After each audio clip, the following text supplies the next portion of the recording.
Assalamualaikum warahmatullahi wabarakatuh. Perkenalkan, nama saya Putri Aningsi dari program studi manajemen R003 dengan mata kuliah pengantar akuntansi dan dosen pengampu Pak Wirmi Eka Putra.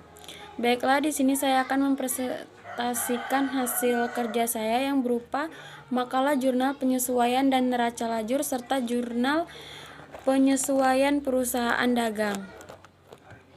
Baiklah, di sini ada jurnal penyesuaian. Jurnal penyesuaian adalah jurnal yang digunakan untuk melakukan proses pencatatan saldo pada akun-akun tertentu dan dapat mencerminkan jumlah yang sebenarnya sebelum berlanjut ke proses penyusunan laporan keuangan. Baiklah, di sini ada fungsi-fungsi jurnal penyesuaian. Yang pertama, ada fungsi pencatatan semua transaksi harus dicatat sesuai dengan bukti transaksi. Yang kedua, fungsi historis transaksi harus dicatat secara sistematis sesuai dengan urutan waktu. Yang ketiga, fungsi analisis transaksi yang harus dicatat, dianalisis buktinya dan dikelompokkan dalam sisi debit atau kredit. Yang keempat, ada fungsi informatif. Dengan melihat jurnal, Anda dapat mengetahui suatu transaksi. Baiklah, di sini ada cara membuat jurnal penyesuaian. Yang pertama, membuat neraca saldo yang belum disesuaikan. Yang kedua, menganalisa masing-masing akun. Yang ketiga, lalu mencari data transaksi yang sudah tercatat tetapi tidak sesuai dengan kondisi sebenarnya. Selanjutnya, selain itu, kamu juga mencari transaksi yang hilang atau belum tercatat tapi sudah terjadi. Yang terakhir, mencatat ayat jurnal. Baiklah, selanjutnya yaitu tentang neraca lajur. Neraca lajur adalah nama lain dari balance sheet. Balance sheet bisa memberikan gambaran tentang profil lengkap perusahaan dari sisi keuangan. Balance sheet sendiri merupakan bagian dari laporan keuangan bersama dengan laporan laba rugi dan laporan arus kas.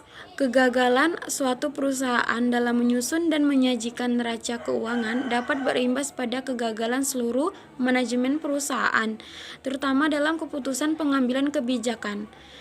Sementara lajur adalah suatu lembaran kerja, belajur atau berkolom yang digunakan dalam kegiatan akuntansi secara manual. Adapun kegunaan dari neraca lajur adalah mempermudah penyusunan laporan keuangan. Baiklah, di sini selanjutnya saya akan menjelaskan tentang tujuan dari neraca lajur. Yang pertama, memudahkan penyusunan laporan keuangan. Laporan keuangan akan semakin mudah ketika neraca lajur telah dibuat terlebih dahulu. Yang selanjutnya, sarana menggolongkan meringkas informasi neraca saldo. Dalam neraca saldo akan terdapat banyak data, baik itu data penyesuaian maupun data yang digunakan untuk persiapan ketika hendak membuat sebuah laporan keuangan. Adanya neraca lajur ini. Selanjutnya, meminimalisir kesalahan. Seperti yang kita ketahui bahwa dalam pembuatan laporan keuangan rentan mengalami kesalahan. Lebih parahnya lagi ketika kesalahan ada di awal sebelum melakukan laporan. Tentunya hasil akhir berbagai bentuk laporan keuangan. Baiklah, selanjutnya ada fungsi neraca lajur. Yang pertama, digunakan meringkas data. Yang kedua, mengevaluasi data yang ada. Yang ketiga, sarana menyusun laporan. Yang keempat, prosedur perusahaan kredibel. Baiklah, materi selanjutnya yaitu tentang jurnal penutup. Jurnal penutup adalah jurnal yang dibuat pada akhir periode akuntansi untuk menutup akun-akun nominal sementara. Lalu, apa fungsi sebenarnya dari jurnal penutup? Komponen akun, cara membuat, serta contoh dalam siklus akuntansi.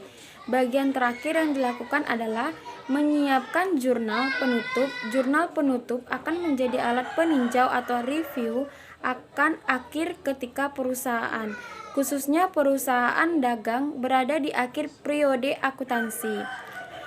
Bisa dibilang, jurnal penutup adalah jurnal entry khusus laporan laba di lahan untuk memastikan saldo yang kami laporkan pada laporan laba ditahan dan neraca sesuai saldo akhir saldo laba dalam buku besar ini. Baiklah, materi selanjutnya yaitu tentang berikut beberapa tujuan dan fungsi pembuatan jurnal penutup. Nah, jurnal menutup saldo yang terdapat pada semua perkiraan sementara sehingga perkiraan tersebut menjadi nol.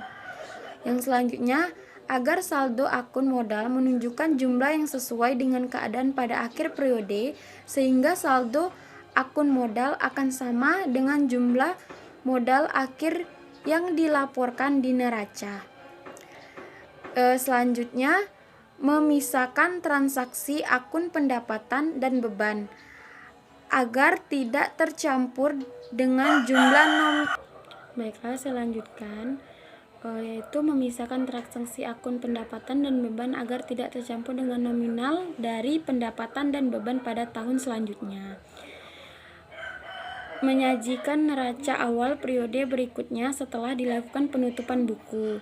Yang selanjutnya mempermudah ketika dilaksanakan pemeriksaan karena telah dilakukan pemisahan transaksi yang terjadi antara periode sekarang dengan transaksi pada periode akuntansi selanjutnya. Menyajikan yang selanjutnya adalah menyajikan informasi keuangan sebenarnya atau real dari suatu perusahaan setelah dilakukan penutupan buku atau jurnal penutup. Akun yang sesungguhnya terdiri atas harta, kewajiban, dan ekuitas. Oke, baiklah. Sampai di sini presentasi saya hari ini. Lebih dan kurang saya mohon maaf. Maaf, saya di sini masih belajar. Sekian, terima kasih. Saya akhiri. Wassalamualaikum warahmatullahi wabarakatuh.